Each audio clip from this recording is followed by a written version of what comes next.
All right, here's a 1985 Suzuki Quad Runner GE shaft drive. This is the similar version to the Quad Sport 230 that was popular, and this is more the utility version that I picked up for $200 because there was a lot of wiring issues going on with this thing, and the guy down the street kind of gave up on it, and he just wanted to get rid of it. So if you guys can pick up things like this cheap, if you're like me, nostalgic for these kind of things, I grew up riding a 1984 LT 125 with the gold wheels and all that, and the orange plastics, which I have for this thing. You know, this kind of is special to me, and I want to get it going for my kids to ride and me, and just to have. And I know these are great machines that once you get them going, they can last another 40 years.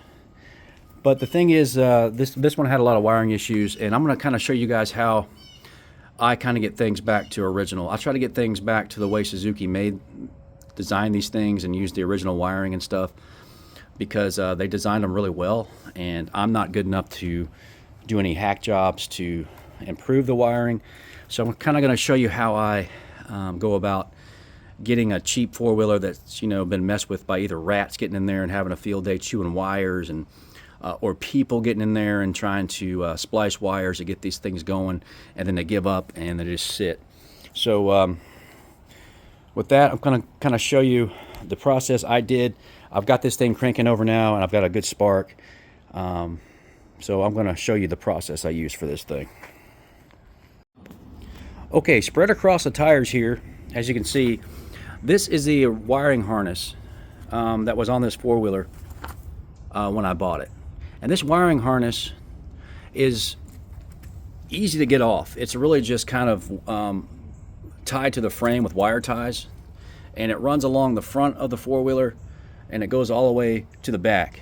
And it's just a bundle of wires with the proper connections, or it should have the proper connections to plug into everything electronic on your four-wheeler.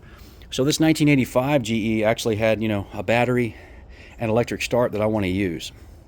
It has recoil, but I don't have the parts for the recoil. I do have the cover, but I want to use the electric starter because I like electric start, and this thing has it, and this is what I want to get going.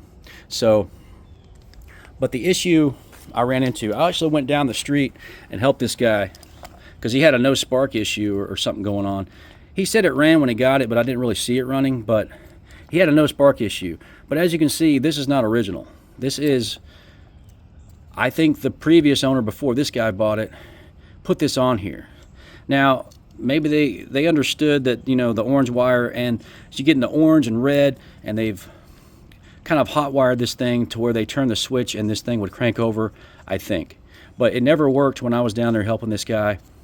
And what ended up happening was we'd flip the switch, we'd crank it over. We tried to use the jumping off the solenoid with a screwdriver, crossing this thing, but it wouldn't do anything. So we turned this over with a drill, like we were doing a pull crank, with that switch supposedly turned on, and still we weren't getting a spark or anything. So when you got that going on, or anything else, you could have, let's say you've got other things going on where you're missing parts of the wiring harness, or you see tears in it. What I did was I looked on the internet, and it took me a while. It seemed like I found the only wiring harness for this thing on the entire internet, which I don't think that's true, but man, it took me a long time to find an original Suzuki 1985 GE wiring harness that would fit. So that's what I do when I've got this hack job going on, or an animal has had their way with your wires, or you're missing connections and things are butt spliced and corroded. I just try to find another wiring harness that Suzuki made, and I try to just put it on the four-wheeler like I did this one. So that's what you got going on here. It's not tied down yet, but everything's connected, and the starter button works now.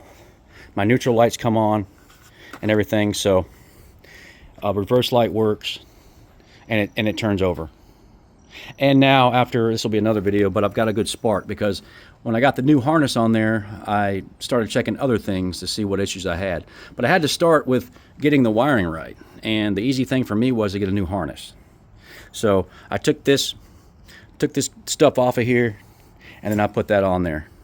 And putting this on was pretty easy. you got all your plugs.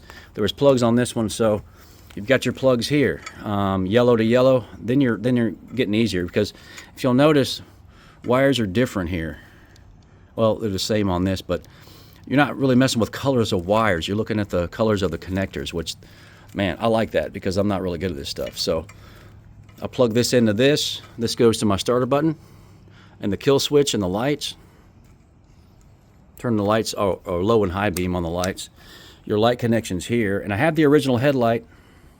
This guy bought another four-wheeler for parts, and I've got all kinds of parts, which is really nice if you can find something like that. But the light, original light works. The original tail light works. That's plugged in. All right, we've got our green connector, which is what I needed, because here's all these wires here that plug into here. This is the what got kind of hacked up here and spliced together, or whatever happened here. So I've got the original for the ignition, and I ended up ordering a known working key and ignition that was missing on here. So I think that's why they did the hack job, because they were missing the key and the ignition where it turns and stuff. But I got a known working one of those, and I knew this worked. This could cause you problems, but this was a known working push button starter and kill switch, so I know that works. And I got this, and when I ordered off eBay, it said it worked, and it does. So and you got your neutral relay. So when you crank the vehicle, it does a relay here that connects the circuit and starts your four-wheeler. So that's the front of the wiring harness. Pretty simple. Everything should plug in. Then you move on to your rear. So you've got the back end, which doesn't have a lot of things, but so you've got this is a plug for power. I guess you can plug something in there and get power on stuff, so that's kind of cool. This is for your rear light that works on this. You just plug it in. It all plugs in like this. Plugs in easily. Everything's, again. See how the wires are kind of different on this side than that side. This one's kind of faded. I mean, when you have the right connectors, you can't plug it into the wrong thing, so you know this is where it goes. You got your fuse block. This had fuses that were good. This one came with fuses that were good in it for your battery fuse. You've got this here on the end, the very end of the harness. This connects to the positive of the battery, and then that wire is run to one side of your starter solenoid. The other side is the starter wire that's already on the four-wheeler. If you don't have one, you need one for electric start. That's going to bridge the power from the battery when you turn the key and run power to your starter motor, which works fine on this one. You've got these two wires here that also plug into your starter solenoid. I think that's the grounding. And they plug in right there. This one's a little different. The other one had a solenoid that plugged in there on the solenoid, but this one ran off and plugged in. No big deal. Same connections, same wires. So long as it's the same wiring harness that goes on it. And you've got this wire that plugs in. You don't even need to know what this stuff does as long as they're plugged in. I mean, until later if you have a problem, but this stuff should work. And then you have the plug-in there. So the plug-ins are all different shapes and sizes. That's what I like about it. So it's kind of like just a plug-and-play method. Now, even if you get a new wiring harness, things won't be perfect. You still got to make sure of other things.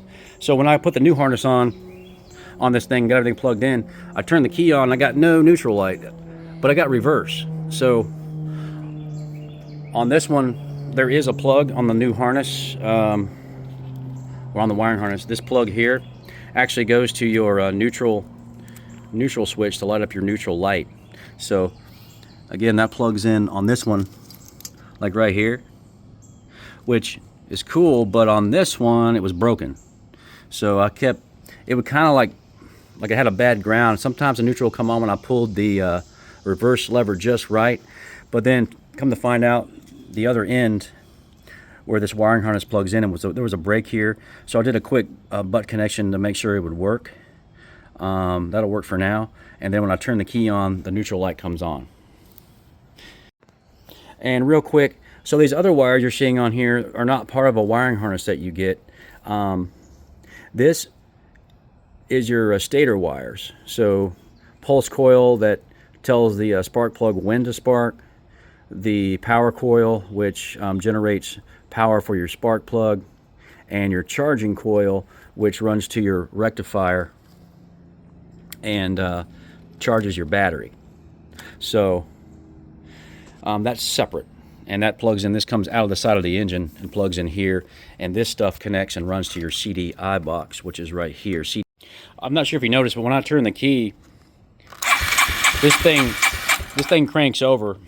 I don't know if you noticed that earlier when I did that, but that's the reason I'm not turning the key on and off right now. The problem I had when I got the new harness is this had dirt all in it, and there's a relay, like I talked about before, that goes in here and connects.